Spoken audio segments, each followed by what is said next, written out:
8주 동안 나누려고 합니다. 선교란 무엇인가, 선교에 대한 의미를 알고 또 그 선교에 대해서 우리의 삶 속에 잘 적용하는 그런 은혜가 되었으면 좋겠습니다. 하나님의 선교 1강, 자신을 알리시는 하나님이십니다. 예수님께서 제자들에게 승천하시기 전에 가서 모든 족속으로 제자를 삼으라 이렇게 말씀하셨습니다. 또 성령이 너에게 임하면 너희가 땅끝까지 이르러 증인이 될 것이라 라고도 말씀하셨습니다. 그래서 제자들은 주님의 그 말씀에 감동을 받고 예수를 전하는 선교 사역에 자신의 삶을 헌신했습니다. 그리고 그 선교의 일이 지금 우리에게까지 이어지고 있습니다. 그래서 우리는 선교를 우리의 일, 우리의 선교라고 생각을 합니다. 교회가 선교사를 보내고 그리고 선교사가 그 선교지에서 선교 사역을 감당할 수 있도록 돕는 것을 교회의 선교, 우리의 선교라고 이야기를 하는 것이죠. 그래서 교회와 선교단체는 왜 선교가 우리의 일인지, 그리고 우리가 왜 선교를 해야 되는지 성경을 통해서 이 선교의 정당성을 확보하려고 합니다. 성경에 이렇게 기록되어 있기 때문에 이것은 주님의 명령이고 이것은 우리의 사명입니다. 그래서 우리가 선교를 해야 됩니다. 이렇게 성경을 통해서 선교의 정당성을 확보하려고 합니다. 이것을 선교의 성경적 기초 이렇게 이야기를 해요. 선교의 성경적 기초. 좀 어렵겠지만 이 개념이 상당히 중요합니다. 성경을 통해서 선교의 정당성을 확보하려는 것을 선교의 성경적 기초. 그래서 이 구약학의 거장이시고 인도의 선교사 사역을 하셨던 이 크리스토퍼 라이트 교수님이 이 선교의 성경적 기초라는 이 주제를 가지고 선교단체에서 강의를 준비했습니다. 그러니까 선교단체니까 성경 말씀을 이렇게 주면서 우리가 이래서 선교해야 됩니다. 이 강의를 준비하려고 하다가 한 가지를 깨닫게 됩니다. 이 성경 자체가 하나의 거대한 선교 이야기임을 알게 되었습니다. 그래서 그분이 성경의 선교적 기초라는 이런 이야기를 했습니다. 이게 어떤 내용이냐면 이제까지 우리는 성경을 통해서 왜 선교를 해야 되는지를 이해하고 말했다라는 것입니다. 그런데 막상 성경을 보니까 성경 이 전체가 선교라는 토대 위에 기록되어졌다라는 거예요. 그냥 성경 몇 구절 몇 구절을 통해서 선교를 말하는 것이 아니라 이 성경 자체가 선교에 대한 하나의 거대한 이야기로 구성되어 있음을 이 교수님이 깨닫게 되었습니다. 그러니까 성경의 기초 위에 성경이 세워진 것이 아니라 이 선교 위에, 선교 토대 위에 성경이 쓰여졌음을 이 교수님이 알게 되었습니다. 그래서 그분이 쓰신 책이 이 하나님의 선교라는 책인데 굉장히 유명한 책입니다. 이 책 때문에 선교에 대한 패러다임이 완전히 좀 바뀌게 되었습니다. 선교에 대한 개념도. 그러니까 우리가 오늘 제가 말씀드린 이 하나님의 선교는 아마 여러분이 처음 들었을 수도 있을 것 같아요. 우리가 익히 들어왔던 교회에서 선교해야 됩니다. 우리가 선교의 사명이 있습니다. 제자의 사명이 있습니다. 이렇게만 들었지 이런 하나님의 선교라는 바뀌어진 패러다임 속에서 선교에 대한 이야기는 우리가 좀처럼 듣지 못했다고 생각해요. 그래서 이 선교라는 이 부분이 특별히 또 8주 동안 하는 이 부분이 굉장히 중요하다고 생각합니다. 선교에 대한 개념이 바뀌고 또 어떻게 선교하는 것이 하나님이 기뻐하시는 선교인지, 그리고 우리의 삶이 가는 사람만 선교사가 아니잖아요. 복음의 불모지에 들어가는 사람만 선교지가 아니라 오늘 또 하나님의 사명을 깨닫고 말씀을 듣고 내 삶 속에서 그 하나님을 증거하는 사람이 선교사이기 때문에 우리도 이 현장 속에서 동일한 선교사적 삶을 살아가고 있는 현지의 선교사라고 말할 수 있습니다. 땅끝까지 이르러 내 증인이 되라고 했을 때 우리는 땅끝을 저기 아프리카나 남미로 생각을 합니다. 지금 나와 반대에 있는 곳. 그러나 내가 이렇게 뒤를 돌았을 때 땅끝은 어디입니까? 바로 뒤가 땅끝일 수 있습니다. 한 바퀴를 돌아서 왔기 때문에. 그래서 내 삶의 자리가 오히려 정말 변화시키기 어려운 땅끝일 수 있다는 것입니다. 그래서 선교라는 의미가 굉장히 중요합니다. 그래서 이 크리스토퍼 라이트 교수님은 성경을 하나의 거대한 선교 이야기라고 생각을 했습니다. 그래서 저번 주에 한번 나눴죠. 제가 이 개념이 중요하다고. 성경이 어떻게 이야기로 구성되어져 있는가? 창조, 타락, 구속, 재창조, 회복, 미래와 소망이라고 말할 수 있죠.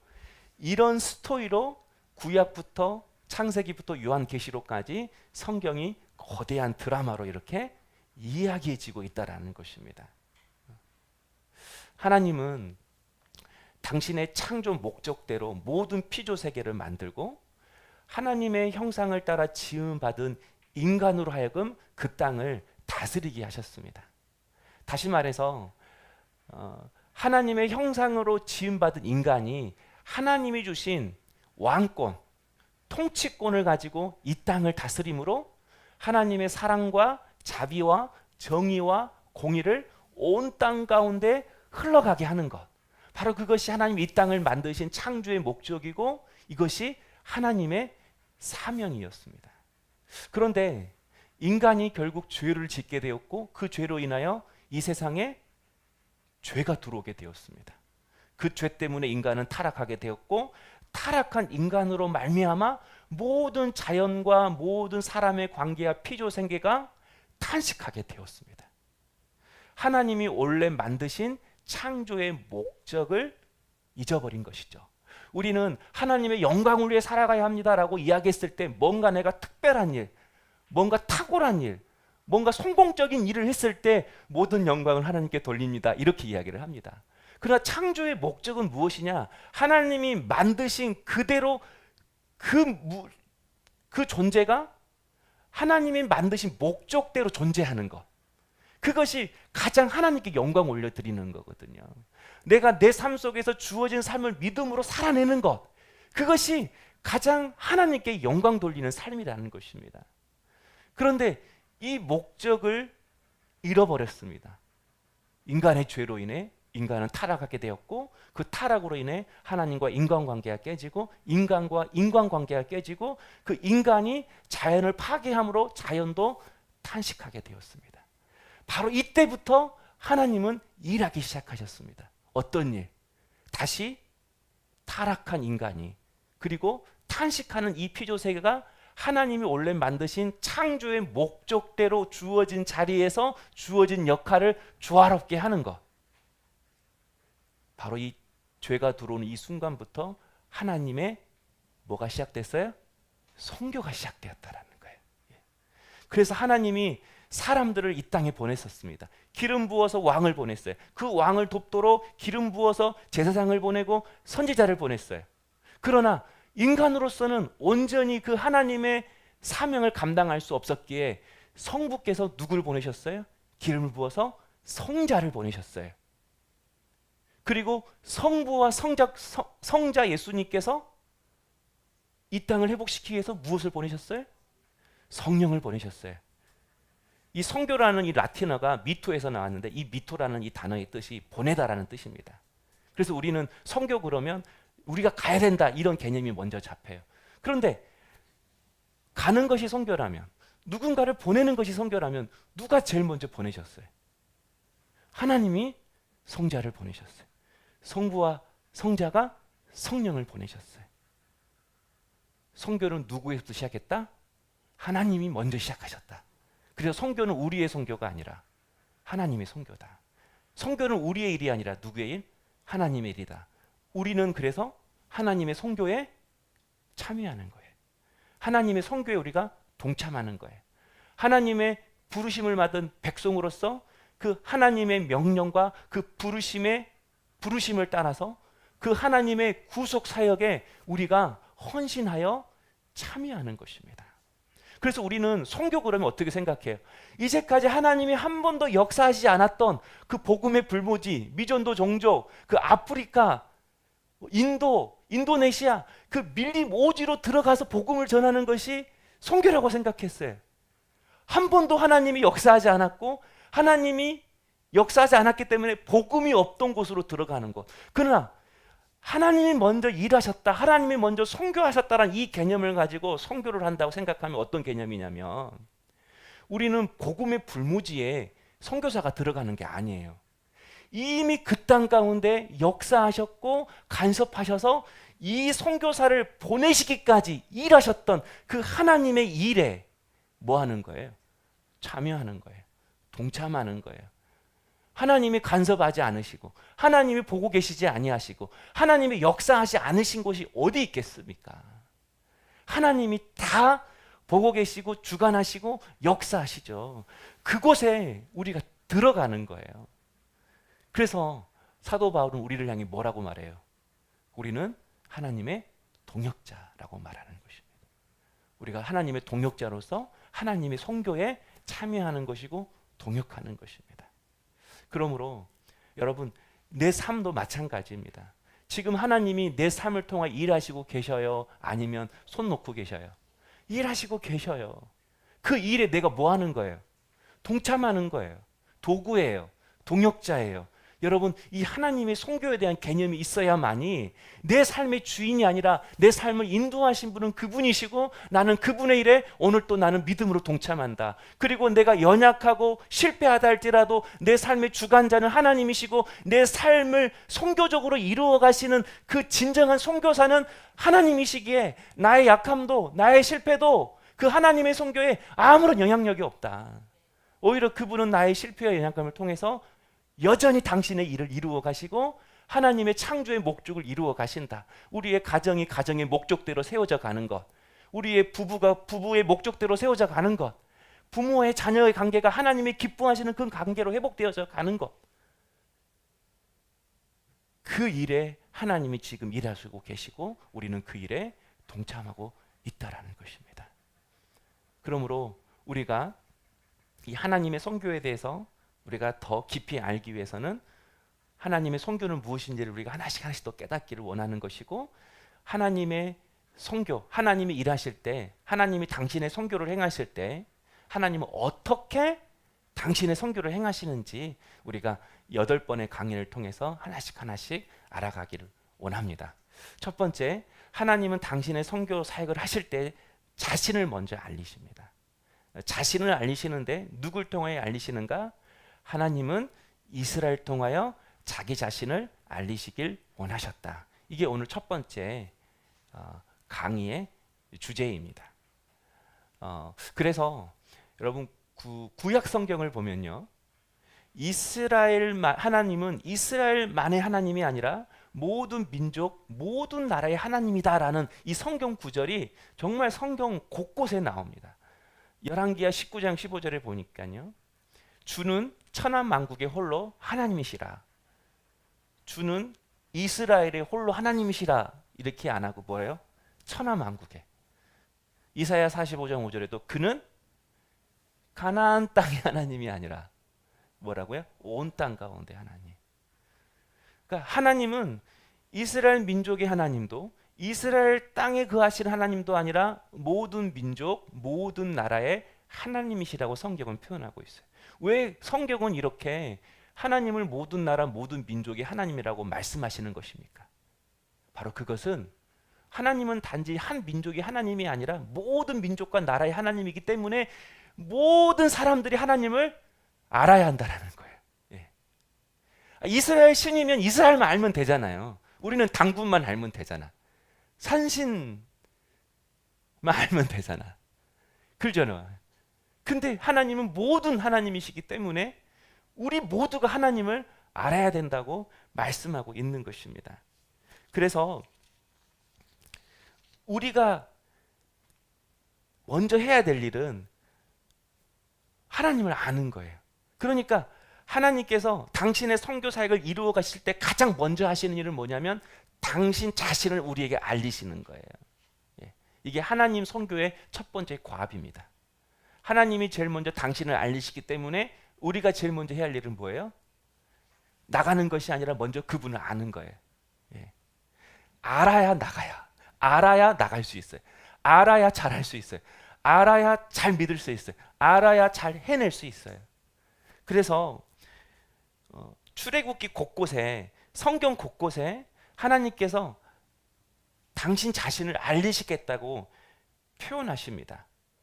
출애굽기 8장 22절에 이 땅에서 내가 여호와인 줄을 알리라. 너희가 알게 될 것이다. 에스겔 3장 38장 16절에 그들이 다 나를 알게 하려 함이라. 하나님께서 행하시는 첫 번째 선교의 과업이 뭐라고요? 하나님 자신을 알리시는 것. 너희들이 알게 될 거야. 그래서 우리가 해야 할 첫 번째 일은 뭐예요? 하나님을 아는 거. 하나님을 아는 거. 그래서 하나님께서 이스라엘 백성들에게 당신을 알리셨어요. 말씀을 통해서, 당신의 행하심을 통해서 하나님을 알리셨어요. 그런데 하나님이 이스라엘 백성들을 통하여 수많은 일들을 하셨지만 그 이스라엘 백성들이 하나님을 선명하게 알게 된 두 가지 사건이 있었습니다. 뭐 하나하나 사건들이 다 하나님의 능력과 그분의 성품을 드러내시는 사건이죠. 그런데 가장 하나님은 이런 분이다라고 분명하게 알았던 이 두 가지 사건이 있었습니다. 하나는 출애굽 사건이에요. 이스라엘 백성들을 애굽에서 건져내시는 것. 두 번째는 이스라엘 백성들이 바벨론에 망하고 포로로 끌려갔지만 그 포로들을 다시 예루살렘으로 귀환시키는 바벨론 포로 사건. 출애굽 사건과 바벨론 포로 이 사건을 통해서 하나님 자신이 누구인지를 분명하게 알리셨습니다. 먼저 출애굽 사건입니다. 하나님은 애굽에 노예 생활했던 이스라엘 백성들을 구원하셨습니다. 그 출애굽 사건을 통해서 하나님은 당신을 알리시길 원했어요. 출애굽 6장 7절 우리 함께 읽어보겠습니다. 너희를 내 백성으로 삼고 나는 너희의 하나님이 되리니 나는 애굽 사람의 무거운 짐 밑에서 너희를 빼낸 너희의 하나님 여호와인 줄 너희가 알지니라. 너희가 알지니라. 내가 이 출애굽 사건을 통해서 내가 너희들에게 알려줄 게 있어. 그래서 여러분, 우리의 삶의 모든 일어난 사건들 속에서는요, 그냥 이게 됐네, 감사하네, 이렇게 끝날 게 아니에요. 이걸 통해서 하나님 뭔가를 알리길 원하시는 거예요. 나 이런 사람, 나 이런 분이야, 나 이런 하나님이야. 이제 너는 이렇게 반응해야 돼.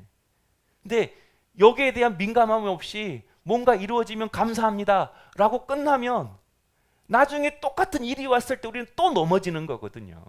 그러면 이제 그 다음에 회복될 때는 어떻게 되는 거예요? 이제 또 다른 훈련이 시작이 되겠죠. 이곳으로 나를 모르네? 왜냐면 그걸 알아야만이 하나님이 그 다음 단계 당신을 알리시니까. 그래서 하나님이 이 출애굽을 통해서 자신을 알리기 위해서 이스라엘 백성들을 탈출시키는데 어떻게 탈출시켰죠? 10가지 재앙으로 이스라엘 백성들을 탈출시켰습니다. 하나님의 능력을, 당신의 전능하심을 보여주신 것이죠.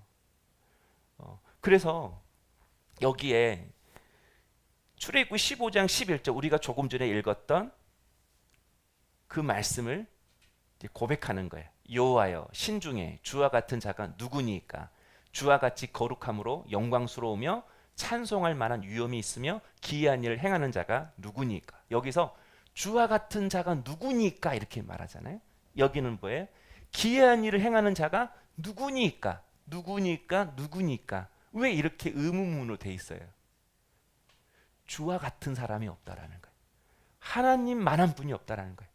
그 어떤 것도 하나님과 비교할 수 있다 없다? 비교할 수 없다.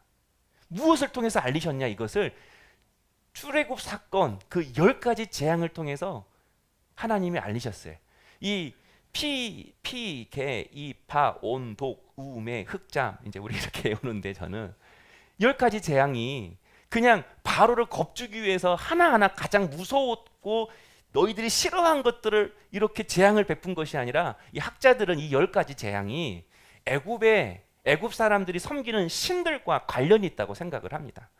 막상 애굽을 보면요, 그 문화를 보면 10가지 신이 있었어요. 백성들은 이 신들을 다 섬겼어요. 나일강을 피로 물들었죠. 나일강 신이 있었고요, 개구리 신이 있었고요, 이 먼지, 땅이 이렇게 먼지라는 단어이잖아요. 그래서 그 이 파리떼, 가축신, 송아지, 금송아지 이거 섬겼잖아요. 이 10가지 신들을 섬겼어요. 그런데 하나님이 이 10가지 우상들과 관련된 것들로 애굽을 심판하시고 출애굽시켰다는 이 말은 무슨 말이에요? 애굽보다 그 당시 애굽은 온 세계 가운데 가장 강한 나라를 상징하는 거잖아요. 그 어떤 나라가 강해도 하나님이 가장 강하시다. 그리고 그 어떤 신들이 있다 할지라도 그 신들과 하나님은 비교할 수 없다. 주와 같으니 누구이니까 누가 감히 하나님과 비교될 수 있겠습니까? 그래서 모세가 이렇게 고백하는 거예요. 그런즉 너는, 함께 읽겠습니다. 그런즉 너는 오늘 위로 하늘에나 아래로 땅에 오직 여호와는 하나님이시여 다른 신이 없는 줄을 알아 명심하고. 네. 오직 여호와는 하나님이시여. 오직 여호와는 하나님이시여. 하나님만이 유일하신 하나님이시다라는 거예요. 예. 출애굽 사건을 통해서 하나님은 이스라엘 백성들에게 유일하신 하나님, 하나님의 유일성을 알리시길 원하셨어요. 유일성은 그 어떤 것과도 그 어떤 나라도 강하시며 그 어떤 신들보다도 참 신이신 위대하신 하나님이심을 드러내길 원했다라는 거예요. 신은 뭐 하나님 한 분밖에 없다 그 뜻이 아니라 모든 신들이 있다 할지라도 수많은 신들 수많은 나라가 있다 할지라도 오직 유일하신 참된 분은 하나님 한 분이다. 이게 하나님의 유일성이에요. 여러분 믿으십니까? 하나님 가장 위대하시고 그분만이 유일하신 하나님이십니까? 내가 오직 유잖아요. 내가 오직 믿고 오직 신뢰하고 오직 바라는 그분이 하나님이십니까? 예, 이게 하나님의 유일성, 유일하신 하나님이에요. 하나님은 이 이스라엘 백성을 통해서 이 이스라엘 백성들이 오직 하나님만이 경배와 찬양 받으시기에 합당하신 유일하신 하나님임을 알기 원했다라는 거예요. 예, 이게 첫 번째, 유일하신 하나님. 두 번째는 바벨론 포로 사건을 통해서 하나님은 또 당신을 알리시길 원했습니다. 여러분 이스라엘이 721년에 BC 아수르에 망하고 남유다는 BC 587년에 바벨론에 망했습니다. 그리고 100만 명 이상이 바벨론 포로로 끌려갔습니다. 1000킬로가 넘는 그곳으로 붙잡히고 끌려간 거예요. 그런데 그 당시의 문화는요, 나라와 나라가 전쟁한 것 같지만 이것은 나라와 나라의 전쟁으로 생각하지 않았어요. 한 나라가 믿는 신과 다른 나라가 믿는 신들의 전쟁이라고 생각을 했어요. 그래서 나라와 나라와 전쟁을 했는데 한 나라가 졌어요. 그러면 누가 진 거예요? 이 민족이 믿는 신이 진 거예요. 그러면 이스라엘과 바벨론이 싸웠어요. 바벨론이 이스라엘을 멸망시켰어요. 남유다를 멸망시켰어요. 바벨론 신은 그 당시 마루둑이었어요. 그러니까 사람들은 어떻게 생각하는가? 마루둑과 이스라엘이 믿는 하나님이 서로 싸웠다고 생각하는 거예요. 그런데 바벨론이 이겼어요. 이스라엘 완전 망했어요. 그럼 누가 이긴 거예요? 바벨론의 마루둑이 이긴 거예요. 하나님은 진 거예요. 패배한 거예요. 그래서 당시 이스라엘 사람들도 주변 모든 민족들도 여호와 하나님은 실패한 신, 무능한 신, 나약한 신 이렇게 생각했다라는 거예요. 그래서 어떤 일이 벌어졌는가? 하나님의 이름이 뭐예요? 완전히 땅바닥에 추락했어요. 모욕을 당했어요. 더럽혀졌어요. 그래서 하나님께서 이사야 선지자를 통해서 이렇게 말씀하셨고 그대로 예언이 성취되셨습니다. 우리 이사야 48장 28절 읽겠습니다. 고르스에 대하여는 이르기를 내 목자라 그가 나의 모든 기쁨을 성취하리라.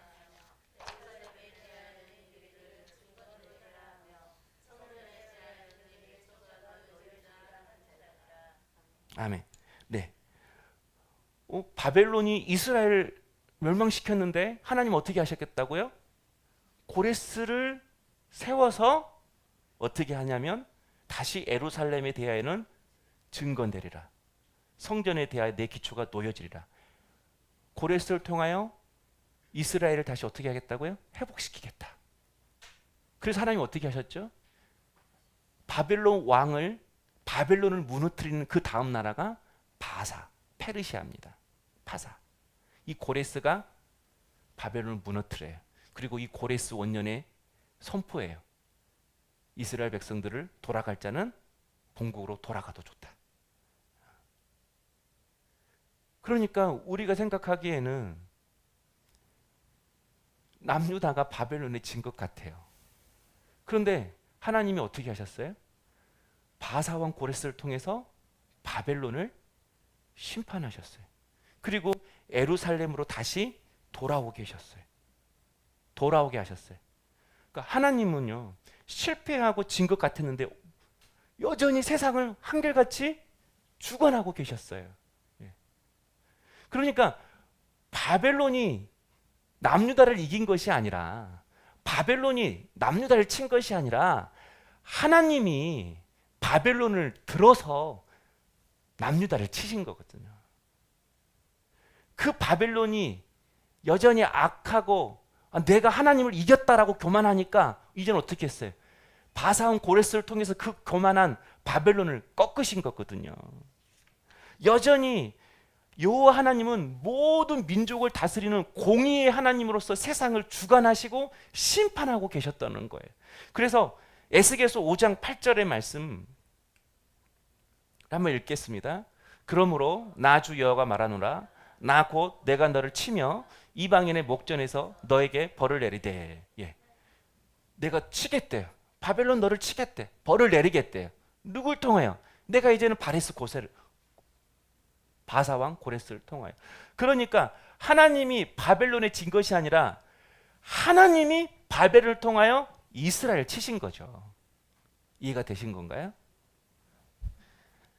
하나님이 바벨론 신 마루둑에게 진 것이 아니에요. 그냥 그때 하나님이 이 마루둑을 부르신 거예요. 그러나 이게 교만하니까 어떻게 해요?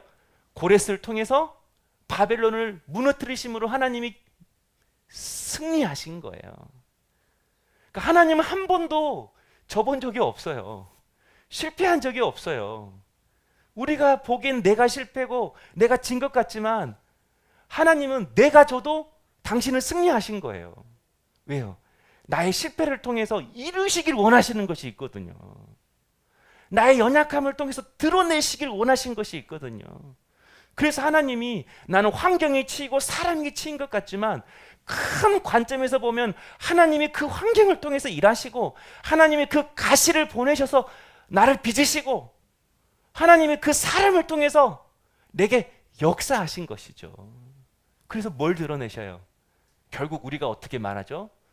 아, 하나님 살아계시구나. 역시 하나님 일하셨구나. 이 모든 환경을 통해서 당신의 뜻을 이루어내셨구나. 할렐루야. 그분만이 유일하신 하나님이십니다. 하나님이 승리하셨습니다. 아니 내가 이때까지 졌잖아요. 무너졌잖아요. 힘들었잖아요. 근데 마지막 순간에 보면 우리 다 하나님 영광 받으십시오. 하나님이 승리하셨습니다. 하나님이 일하셨습니다. 우리의 모든 삶을 주관하시는 분이 하나님이심을 가르쳐줘요.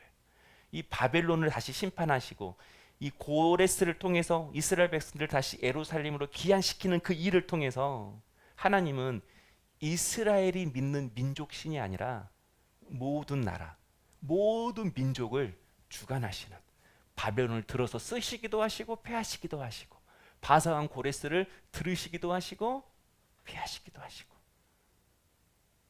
주관하시는 열방의 하나님, 이걸 신학적인 용어로 보편적인 하나님 이렇게 이야기를 하는 거예요.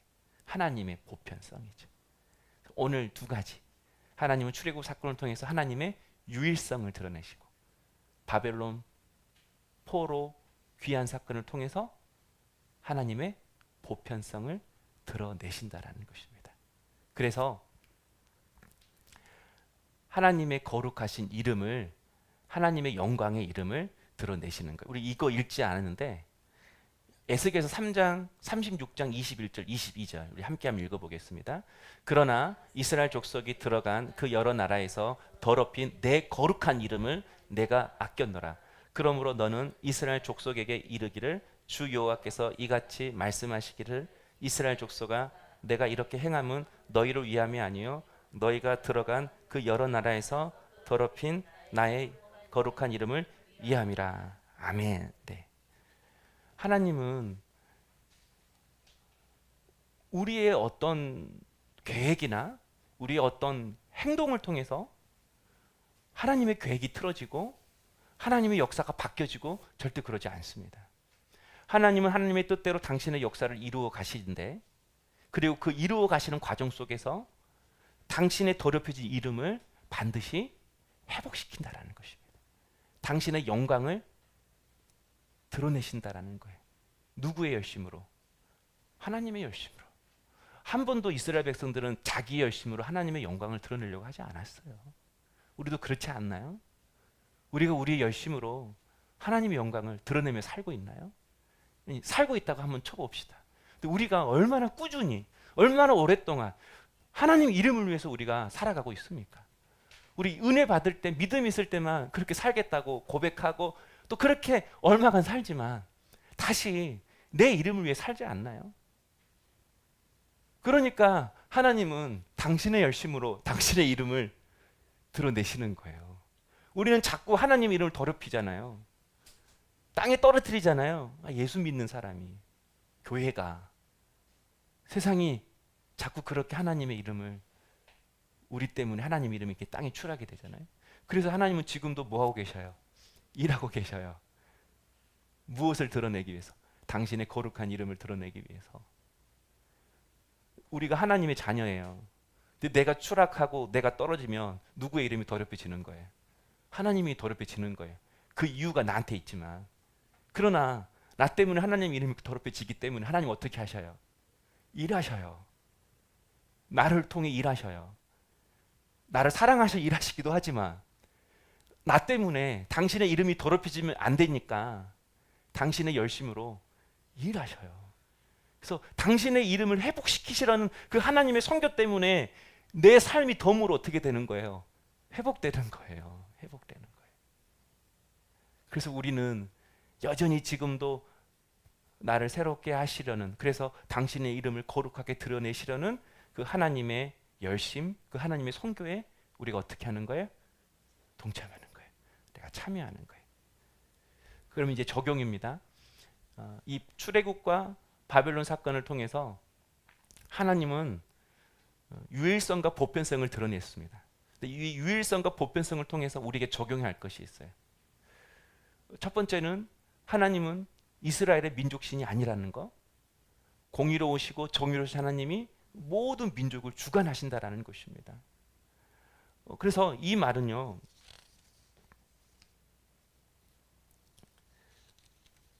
첫 번째가 방금 당신의 거룩하심을 드러낸다라는 거. 두 번째는 하나님은 편애하시지 않으신 분이라는 거예요. 그러니까 이스라엘만의 민족신이 아니라는 거예요. 그러니까 이스라엘만 사랑하고, 하나님이 우리가 보기에는 하나님은 다 사랑하시죠. 다 택하셨죠. 근데 하나님 나만 사랑하시고 나만 택하셨다, 절대 그런 분이 아니라는 거예요. 우리가 사랑의 하나님을 알기도 하지만 그분은 동시에 공의로운 하나님이세요. 정의로운 하나님이세요. 그래서 당신의 공의에, 당신의 정의에 반하는 그 일들에 대해서는 하나님이 다시 바로잡으세요. 예. 이게 정의잖아요. 정의가 뭐라 그랬죠? 휘어진 것을 바로잡는 거. 제가 저번 주에 그랬잖아요. 왜곡된 것을 바로잡는 거. 그래서 가나안 땅에 살고 있던 가나안 족속들이 우상을 숭배하고 악행을 저질렀을 때 누굴 통하여 그 가나안 족속들을 심판하셨죠? 이스라엘 백성들을 통해서 심판하셨잖아요. 그런데 그 이스라엘 사람들이 그 가나안 땅에서 동일하게 똑같이 가나안 사람들처럼 우상 숭배를 하고 악행을 저질렀을 때 어떻게 하셨어요? 내가 너희를 택했으니까 내가 너희를 봐주겠다, 눈 감아주겠다, 그렇게 하셨나요? 아니요. 똑같이 하셨어요. 바벨을 통해서 이스라엘 백성들을 심판하셨어요. 그리고 가나안 족속을 처음에 몰아내셨던 것처럼 이스라엘 백성들을 어떻게 해요? 그 땅에서 보내셨어요. 그 세상 사람들 이렇게 사는 사람들이 있어요. 하나님은 폭력적인 하나님이다. 어떻게 그 가나안 족속을, 그 땅에 살고 있는 가나안 족속을 심판하셔 내쫓을 수 있느냐. 그래서 하나님은 편애하신 분이고 폭력적인 하나님이시다. 이게 안티 크리스찬들, 그리고 무신론자들이 기독교를 공격할 때 구약의 하나님은 철저하게 폭력적인 하나님. 그러나 이스라엘을 그냥 내버려뒀으면 폭력적인 하나님이에요. 그렇죠? 계속 봐줘요. 이스라엘 사람들은, 이스라엘 민족은 내가 택했기 때문에 봐주고 영원토록 그 땅에 살게 한다. 그러면 하나님은 그냥 이스라엘 민족신인 거예요. 절대 공의로운 분이 아닌 거예요. 그런데 이스라엘도 똑같이 가나안 족속처럼 행하니까 어떻게 하셨어요? 바벨을 통해서 흩어버리잖아요. 그 땅에서 쫓아내잖아요. 그 땅의 점유권은 너희한테 있는 것이 아니야. 이 땅의 소유권은 나한테 있어. 이 땅에 살려면 이 땅에 합당한 삶을 살아야 돼. 이 땅의 주인이 원하는 삶을 살아야 돼. 그럴 때 니들이 이 땅의 소유를 삼고 살아갈 수 있어. 이 땅에서 내가 누리는 그 축복을 너희들이 받고 살아갈 수가 있어. 그렇게 말씀하시는 거거든요. 그래서 주님이 이스라엘 백성들을 똑같이 심판하시고 쫓아내셨어요. 하나님은 이 사건을 통해서 공의로운 하나님이심을 드러내고 하나님의 통치의 핵심이 사랑임과 동시에 정의임을 우리에게 말씀해 주시는 거거든요. 하나님은 어느 누구를 통해서도 당신의 도구로 들어서서 사용할 수 있다는 거예요. 오늘 내가 성공하고 정말 삐까번쩍해도 내가 하나님의 뜻에 반하면 다시 하나님은 나를 낮추실 것이고 다른 사람을 통해서 하나님의 당신을 이루어 가시는 거거든요. 그런데 마지막 세 번째가 중요한 게 있어요. 하나님은 연단하시는 하나님이시라는 거예요.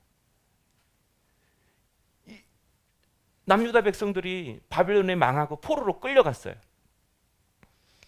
그런데 하나님은 포로로 끌려간 후에 그냥 내버려 두시지 않았어요. 여기에 하나님의 기가 막힌 은혜가 있다라는 거예요. 바벨론 포로로 끌려갔는데 에레미야 선지자를 통해서 너희들이 끌려간 그 바벨론 그 성읍에서 해야 할 일이 있다라고 말씀하셨어요. 그리고 에스겔 선지자를 통해서도, 에스겔은 바벨론으로 끌려간 사람이잖아요. 그래서 거기서 포로된 이스라엘 백성들과 같이 살았어요. 에스겔 선지자가 함께 살면서 끊임없이 그들에게 이야기를 해요. 우리가 여기서 해야 될 것이 무엇이냐. 그 바벨론이, 우리를 망하게 한 그 바벨론이 얼른 망하고, 그리고 우리가 얼른 이 포로 생활을 청산하고 다시 고국으로 돌아가게끔 기도해야 되는 것이 너희들의 기도 제목이고 너희들의 사명이라고 절대 말씀하지 않으셨어요. 에레미야서 29장 7절 한번 읽어보겠습니다. 시작. 너희는 내가 사로잡혀 가게 한 그 성읍의 평안을 구하고 그를 위하여 여호와께 기도하라. 이는 그 성읍이 평안함으로 너희도 평안할 것이라. 아멘. 적국이잖아요. 그 적국을 향해서 뭐라고 말해요? 그 성읍의 평안을 빌래요. 하나님의 복이 이 바벨론, 내 나라를 망하게 하고 나를 괴롭혔던, 내 가족을 풍비박산 만든 그 바벨론 이 성읍을 위해서 하나님의 복이 내리기를 너희들이 기도해라. 이것이 너희의 사명이다.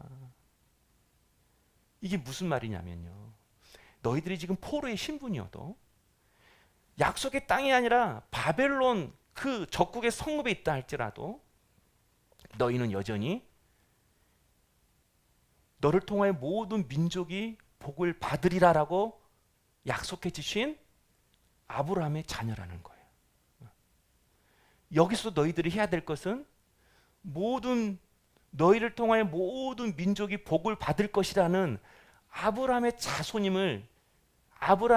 자손이 되게 할 것이라는 그 하나님의 약속을 잊지 말고 그 땅에서 여전히 복의 통로로 살라고 말씀하시는 거예요. 그러니까 바벨론에서 하나님 뭘 만드시고 계셨다는 거예요? 복의 통로를 빚으시고 계셨다라는 거예요. 내 은혜를 흘려보낼 자, 내 능력, 내 정의, 내 자비, 내 사랑을 흘려보낼 축복의 통로로 하나님은 지금 그 포로된 이스라엘 백성들을 빚으시고 계셨다라는 거예요. 여러분, 우리의 삶 속에서도 하나님은 지금도 우리를 빚으시고 계십니다. 네. 내가 아무것도 할 수 없는 상황이지만 아무것도 할 수 없는 것이 없는 게 아니에요. 말이 꼬였나요? 우리는 그 상황 속에서도 축복을 구하고 축복을 빌어주는 축복의 통로로 하나님 세우시길 원하시는 거예요. 우리가 훈련이라는 것은 어떤 단계를 통과하면 그 다음 단계로 가는 거잖아요. 그리고 어떤 6주의 뭐 군사훈련 과정을 통과하면 자대 배치를 받는 것처럼 훈련이 끝나면 이제 자대 배치를 이제 받는 거잖아요. 내가 이제 근무해야 할 됐고 마찬가지라고 생각을 해요. 지금 내 삶에 주어진 이 훈련, 이 환경 속에서 내가 어떻게 세워져야 되는가? 신세한탄, 자기연민. 예수님의 제자들이 그랬잖아요. 나 실패했어, 나 버렸어, 나 배신했어, 나 주님 도망갔어. 그래서 나는 못해, 난 할 수 없어, 자격 없어. 그렇게 해서 고향으로 돌아간 거잖아요. 그런데 하나님은 이 환경을 통해서 그래도 나는 하나님의 자녀이고 그래도 나는 기도를 통하여 축복할 수 있고 그리고 하나님 나를 여전히 축복의 통로로 빚고 계셔 라고 하는 이 믿음의 고백을 가지고 내가 계속해서 하나님의 사랑과 그분의 축복과 그분의 은혜를 흘려보내주는 하나님의 은혜의 통로로 세워지는 것. 하나님, 내가 그렇게 세워지겠습니다. 내가 지금 이 상황도 내가 아픈 사람이 눈에 보이고 나도 힘들지만 지친 사람이 눈에 보이고 나도 괴롭지만 삶의 가시 때문에 고통스러워하는 사람이 눈에 보여서 그 사람과 함께 울면서 기도하고 나도 힘들지만 그 사람을 격려하고 그 사람을 위로하고 그것이 하나님이 우리에게 원하시는 삶인 것입니다. 그런 과정을 통해서 하나님은 당신의 열심을 통해서 우리의 삶을 아름답게 빚어 가실 줄로 믿습니다. 우리